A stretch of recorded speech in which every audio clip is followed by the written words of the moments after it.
বিশ্বাস করেন এক প্লেটেও কখনো আপনার মন ভরবে না। একবার খেলে এই স্বাদটা সারা জীবন আপনার মুখে নয় মনে লেগে থাকবে। খেয়ে যদি ভালো না লাগে তখন আপনি আমাকে দোষ দিবেন। আগে তো একবার ট্রাই করেন, মনে হবে অমৃত।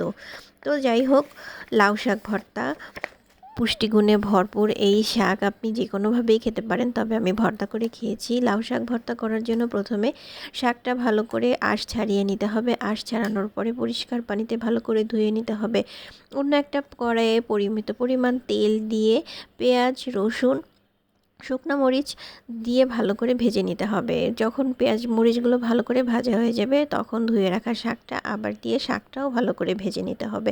মূলত শাক ভাজি যেরকম করে করা হয় সেরকম ভালো করে নিয়ে শাক ভাজি করে নিতে হবে। শাকটা ভালো করে ভেজে নেওয়ার পরে এভাবে শাক ভাজি করে খাওয়া যায়, তবে আমি যেহেতু ভর্তা খাবো তাই এটাকে বেটে নিতে হবে। ব্লেন্ডারে ব্লেন্ড করে নিলে কিন্তু এটার আসল স্বাদ থাকবে না। এইভাবে পাটায় বেটে নিয়ে হাতে মাখিয়ে ভর্তা করে খেতে যে কি মজা!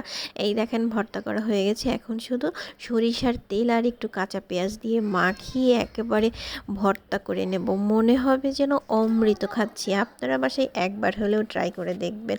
বিশ্বাস না হলে আমাকে কিন্তু কমেন্ট করে জানাবেন যে আপনারা কি খেলেন।